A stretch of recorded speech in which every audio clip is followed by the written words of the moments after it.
Alcohol in all forms is a depressant. It decreases the alertness and efficiency of any person. It impairs his judgment and his vision, slows his reaction time, and makes him overconfident.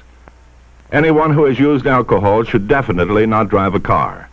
If a driver has been drinking, he should let someone else take the wheel, or he should call a taxi or wait until all effects of the alcohol have disappeared.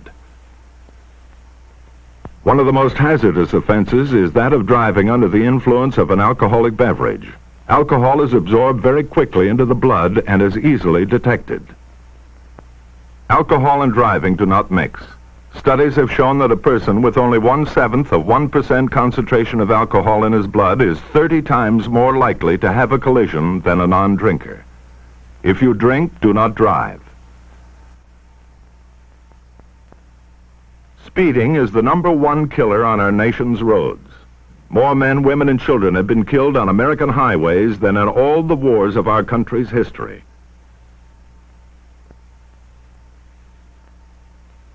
The basic speed rule is that you must always drive at a reasonable and safe speed. In addition, some states post signs along the roads with maximum speed limits which must not be exceeded. Different speed limits are usually in force in residential and business districts, and in special zones like schools, parks, and bridges. They are established for maximum safety and must always be observed. Safe speeds are determined by many things such as weather, traffic, and the state of the road. Choose your speed to fit conditions. Remember, at 20 miles per hour, the odds of a collision being fatal is 1 in 1,000. At 75 miles per hour, it is 1 in 2. When you come to a school bus that is stopped to let children on or off the bus, you must make a complete stop whether you're coming from the opposite direction or traveling in the same direction as the school bus. You must remain stopped as long as the school bus displays its flashing warning lights. Exceptions are these. If you're driving on a highway which has separate roadways divided by a center zone, you need not stop for a school bus which is halted on the other roadway, but you should exercise special caution. You need not stop when meeting a school bus when the latter is stopped at an intersection or other place where traffic is controlled and the signals permit you to proceed. In all other cases, you must stop for a stationary school bus displaying flashing red lights, and when you proceed, drive extra carefully.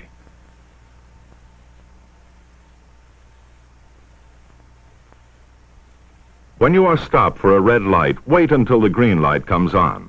Then look before you start. Don't be a signal jumper. Easing or jumping your car ahead into the intersection on the yellow light can cause serious collisions.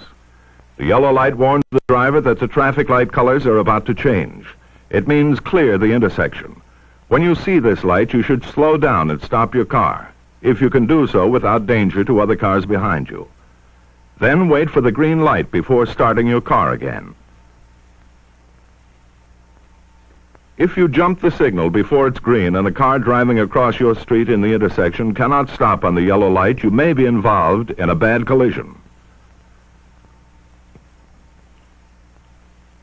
The signal jumper doesn't get the jump on other cars. He usually jumps into trouble. While speeding is a dangerous driving practice, failing to keep pace with the general flow of traffic and driving at too slow a speed creates driving hazards fully as dangerous by increasing the overtaking and passing. This is especially true on expressways and other high-speed traffic arteries. If you lag behind the normal traffic stream, you hold up the drivers behind you and tempt them to overtake you, even though it may not be entirely safe to do so.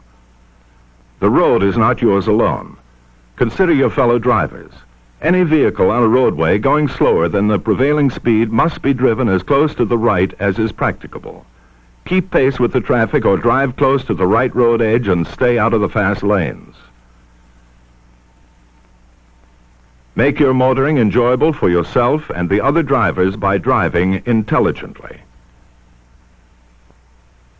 The courteous driver is usually the one that avoids collisions over all others. A well-adjusted, mature person makes a good driver because he realizes that driving calls for courtesy and fair play at all times. He drives not only from his own point of view, but shows consideration for the other drivers. When the courteous driver sees a car waiting to come out from a driveway or side street, or an oncoming car waiting to make a left turn in front of him, he allows him to proceed instead of causing him to hold up traffic behind him. The top-notch driver shows self-control, foresight, and good sportsmanship even when caught in a frustrating traffic jam. He resists the temptation to use his horn uselessly. He does not try to force his way into a seemingly faster lane, but waits until the traffic jam is alleviated. A safe driver is alert, careful, and courteous. When driving in built-up areas, your immediate danger zones extend to the sides, and you should choose your speed accordingly, always being sure of your stopping distance and never overdriving it. Someone may suddenly walk or drive into your path. If cars are parked in your side danger zones, reduce speed and show extra care. Pedestrians stepping out into the street from behind parked cars or children running out while playing create special driving hazards. Drive with as much room between your car and any cars parked along the street as is practicable and proper. Some imprudent driver may open the left-hand door to get out without first checking to see if it's safe, or pull out from the curb without signaling. Show good judgment. Decrease speed when side danger zones exist.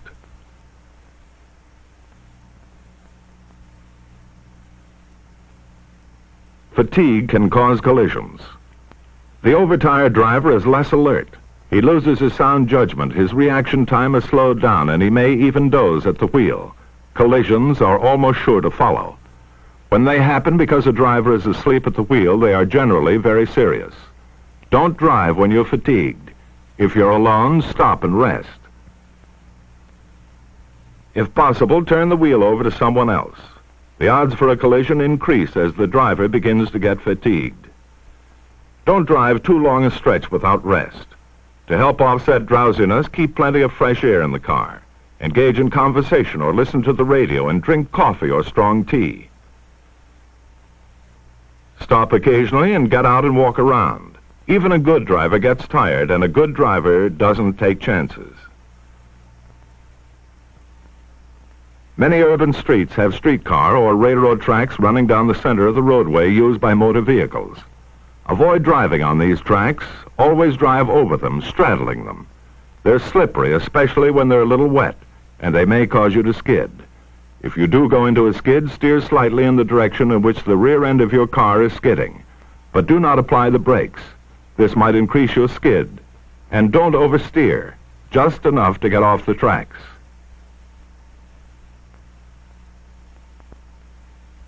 If you must cross streetcar or railroad tracks running in the same direction in which you're driving, slow down and make your signal, and then cross the tracks at a wide angle.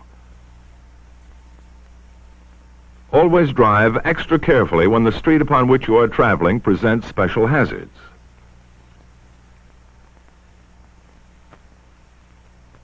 If your car wheels get stuck in mud, deep snow, or sand, you may get it out by rocking it. To rock the car, go slowly forward in low gear as far as you can, then shift quickly to reverse and back up until the wheels just start to spin. Repeat these shifts rapidly several times, rocking back and forth, and using a minimum of power to keep the wheels from spinning. Each successive rock should bring the car a little further out of the hole it's in until you're free. If the wheels merely spin, stop rocking. You may have to dig out in front of the mired wheels and find something in which to create traction under them, such as branches, stones, or even burlap. The rocking operation is often successful, but it's still better not to get into a position to get stuck in the first place.